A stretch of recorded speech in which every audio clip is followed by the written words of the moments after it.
Now today children we will be taking how to convert ratios to percent.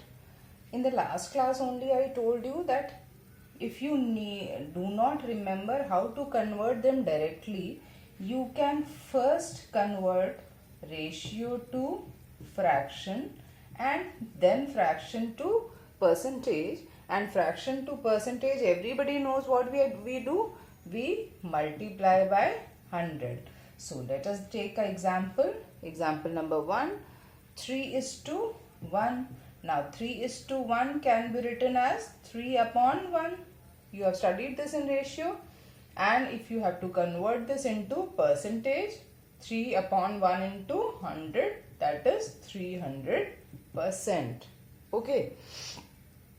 Now the next example, if we have 3 ratios and you have to convert each of them, it is given in the form of a ratio and you have to give it in form of percentage.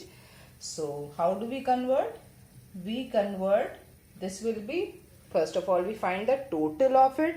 So 2 plus 3 will be 5 and 5 plus 5 will be 10. So first upon the total, and to convert into percentage we multiply by 100.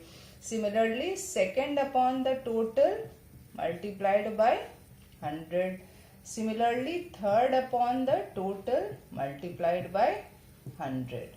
So 10, 10, 10, 10, 20%, 30%, 50%. So converting all the ratios to percentage, the answer is 20, 30 and 50. This is how we can convert any number of terms to percentage. Okay. Now next is increase or decrease percent.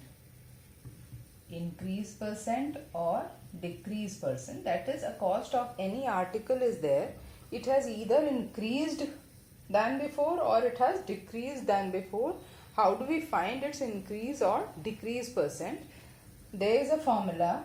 Increase or decrease percent is equal to increase or decrease upon original. Original means the first one into 100. Okay. Increase or decrease upon original into 100. Now I'll take an example in order to explain you.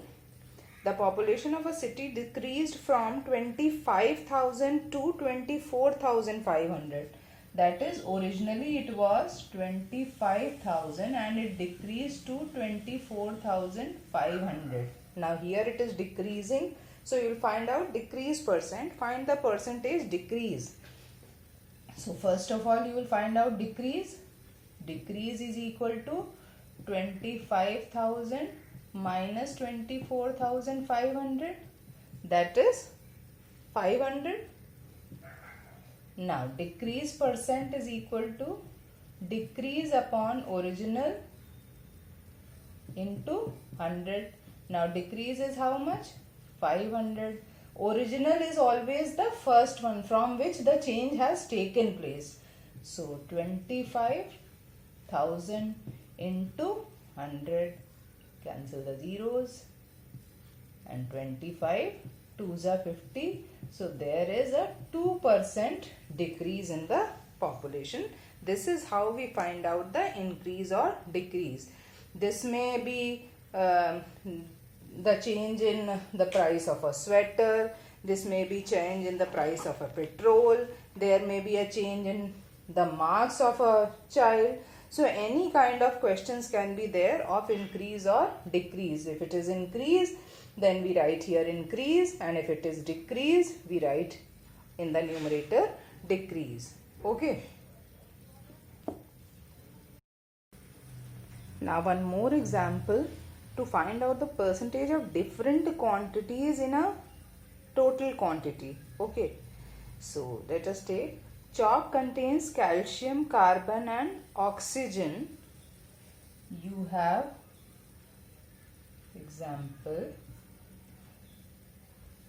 Total is chalk. Chalk contains calcium plus carbon plus oxygen. You have calcium, carbon and oxygen in the ratio 10:3 is to 3 is to 12. Find the percentage of carbon in the chalk. You have to find the percentage of carbon in the chalk. Let us find the percentage of each. What did we do when the ratio of 3 was given? We added, right? So 12 and 3 is 15 and 10 is equal to 25. And how do we find the percentage? Percent of calcium, it will be 10 upon the total into 100. Percentage of carbon, 3 upon the total into 100. Percentage of oxygen, 12 upon the total into 100. So let us calculate. 25 fours are. So everywhere it will be 25 fours are. This is the way to make your calculations easier. Now 10 fours are is 40%. 3 fours are is 12%. 12 fours are is 48%. This is the total of, this is the percentage of all the three quantities. Okay. Now the second part is, if in a stick of chalk carbon is 3 gram, what is the weight of the chalk stick? Right. Now 12% carbon is there in the total. So let weight of chalk be X. Now 12% of chalk is what? It is carbon. So 12% of is multiply. Chalk we have taken as X and carbon they are saying it is 3 gram. So let us write 3 gram. So X is equal to 3 into 100 upon 12. Right. So it will be 1 upon 4 into 100, that is 25 gram of chalk is there when 3 gram of carbon is there. This is how you will do the bird problems related to it. Thank you, children.